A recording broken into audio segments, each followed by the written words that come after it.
Et yop les gens, j'espère que vous allez bien. Moi ça va. Aujourd'hui on se retrouve dans une petite vidéo où je vais te montrer comment j'ai construit cet établi en 5 minutes.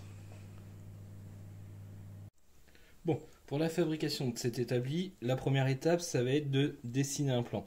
Donc comme tu peux le voir, je suis pas un artiste, hein, mais le but c'est que ce soit utile. En quoi c'est utile? Déjà ça te permet de visualiser ce que tu veux, avec un dessin. Et surtout le plus important c'est de prendre tes mesures et de faire tes mesures pour savoir le besoin que tu vas avoir en bois. J'ai fait un plan, là c'est le plateau, avec le nombre de planches qu'il me faut, et ça c'est les échelles, donc la partie qui est ici. Tu vois que j'ai pris toutes mes codes. Moi j'ai choisi de faire le plateau en 63 par 175 et les échelles en 50 par 15. Si tu le fais que en 50 par 15, franchement ça le fait largement. Moi là j'ai fait le plateau en 63 par 175 juste parce que j'ai pas payé le bois. J'ai la chance d'avoir un père dans le bâtiment qui a récupéré des bastings et du coup j'ai pu me servir dans son stock pour faire mon établi. Mais si toi tu dois le payer et que tu veux réduire les coûts, si tu fais en 50 par 15, franchement, enfin 50 par 150 pardon, ça le fait largement et t'en auras pour moins cher. Une fois que tu auras fait ton plan comme ça, tu sauras donc combien de morceaux de bois il va te falloir. Donc moi je me suis fait comme ça, tu vois, donc 3000, donc 3 mètres, il m'en fallait 4 plus 1. Des bouts de 900, il m'en fallait 6. Des bouts de 400, il m'en fallait 6.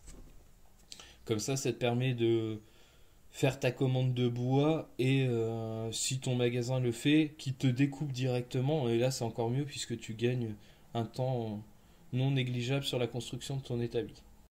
Donc comme je te l'ai dit, moi c'est du bassin de récup. C'est des bassins qui ont déjà été utilisés, mais ça n'a pas grande importance. Du coup, pour les transporter, c'était plus facile de les couper avant, donc tu verras pas d'étape de découpe. Mais de toute façon, il n'y a rien de sorcier.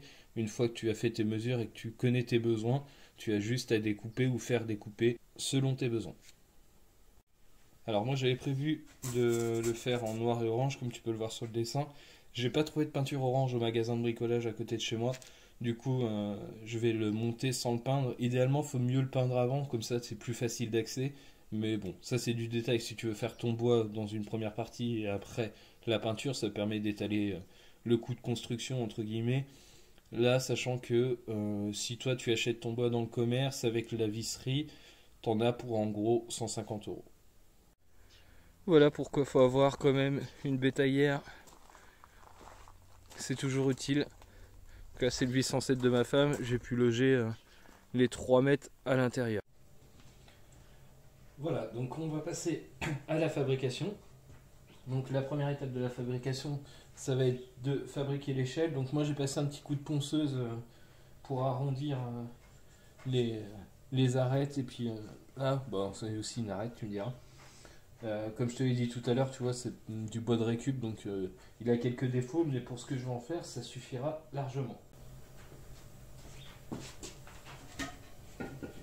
Donc pour construire l'échelle, on va venir se mettre comme ça.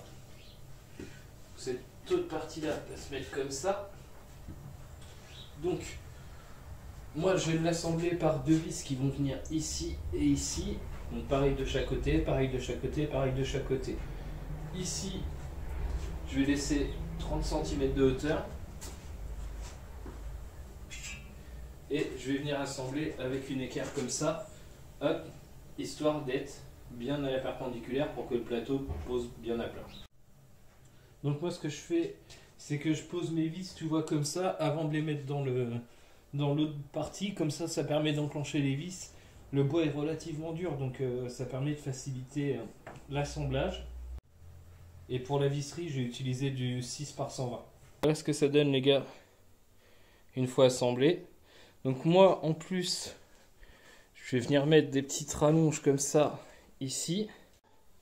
Et ça va me servir de passer de 3 à 4 planches pour mon plateau, selon mon envie, selon l'espace que j'ai ou ce genre de choses. Donc là, on va faire une config en 4 plateaux, mais si demain je déménage et que je peux plus en mettre que 3, je pourrais garder cette base-là.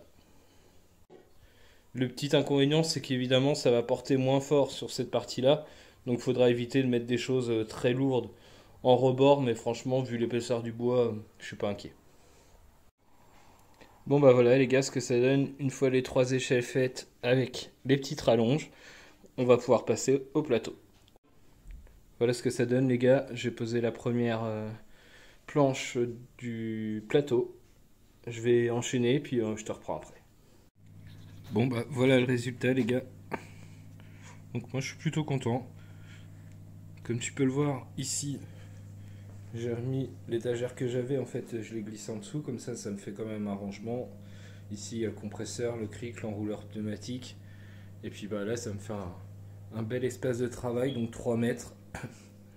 J'ai mis ma petite presse au-dessus, l'étau, faut que je le fixe, mais il est là. Et voilà. Donc si la vidéo t'a plu, n'hésite pas à lâcher un petit like, un petit commentaire, et puis surtout à t'abonner. Je te dis à bientôt pour une prochaine vidéo. Ciao.